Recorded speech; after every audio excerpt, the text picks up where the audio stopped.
OVST was really excited to be brought a translation to premiere, for one thing, because I don't know that that may have ever happened before, not at this scale, not a classic, to have a reworked classic.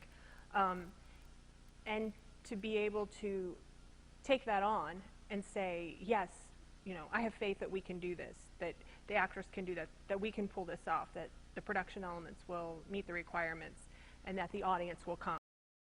Orchard has a stark beauty, a simplicity. It has like an element of simplicity, like very simple colors, white, very simple lines, very simple set. The lighting is elegant, yet there's some sophisticated layers under it. Just like the play has all these different layers going on underneath it that you're trying to, you know, navigate all the different relationships and why people are reacting certain ways to each other. The design of the production elements also have that layered effect that soak in on you. I play Anya. She is a 17-year-old realist and a dreamer at the same time. She varies in the show from being a mature, sophisticated idealist, why she's sort of romanced and entranced by Trofimov and his, you know, ideas of, you know, revolution and work and all these things are sort of the class warfare aspect of it.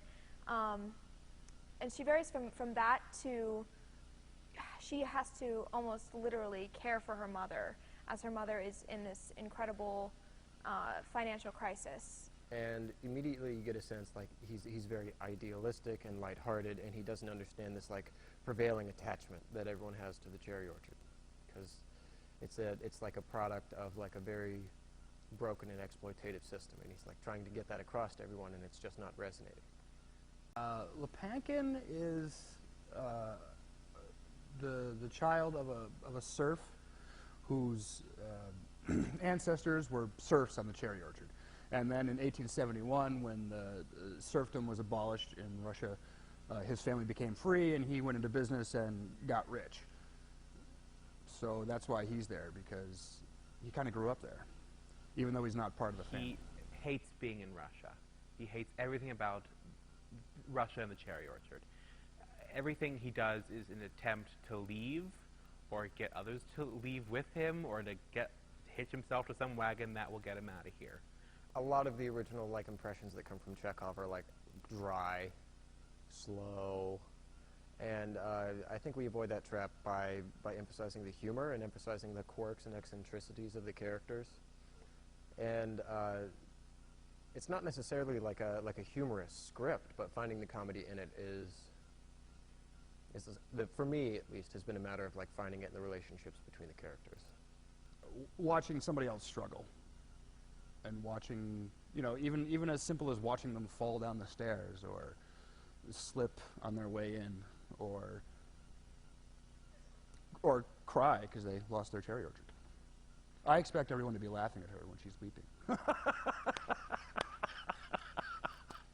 It's relevant today because we're still in social crisis. I mean, that hasn't changed. We're still in social upheaval and financial crisis. We're in an economy that, you know, people are losing they're overspending, they're spendthrifts, and then they're losing their homes, they're foreclosing because of the economy, sometimes beyond their control. Things are being taken away from them.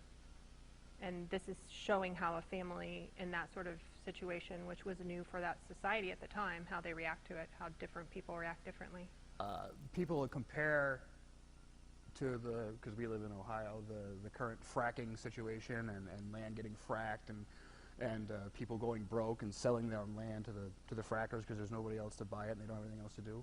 So I think it's relevant for that reason. It's always relevant when you have the battle of the classes. So there's lots of class warfare going on, which is also relevant to our lives today. Chekhov does is he highlights how events around people and the settings they're in can change, but the people themselves don't necessarily change, and we each have things that we're faced with, and we often fail to overcome. I think that you should bring your family to see this show because it will give children, especially young adults, like the experience I had, it'll give children the opportunity to really see how sort of adult life sort of opens up for people coming into a new world, coming into the age where, you know, you're 18 and you're out of the house. You gotta build a life for yourself. And to watch the lives of these characters sort of come crashing down around them, it can show family, it can show, you know, children, it can show young adults, teenagers, just how much your decisions in life really affect how you live and where you go in life, and, you know, from, you know, for better or for worse, how that can really how it can completely turn your life upside down if you're not careful.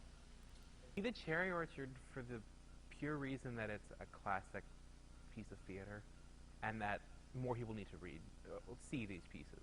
They're important for a reason. Chekhov wrote this play with an intent, and I think if you come see it, which I really hope you do, you'll see that intent. The Cherry Orchard shows a group of people who are connected in one way or another through blood relation, through servitude, through adoption, through a variety of ways that they've become entangled in this group. And it gives everyone in the audience someone to identify with.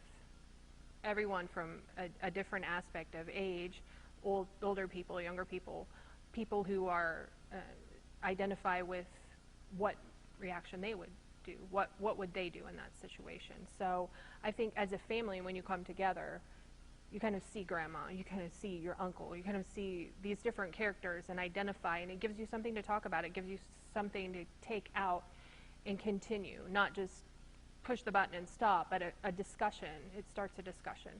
That's why you should bring your family to the show, so that you can discover your own relevance for the Cherry Orchard.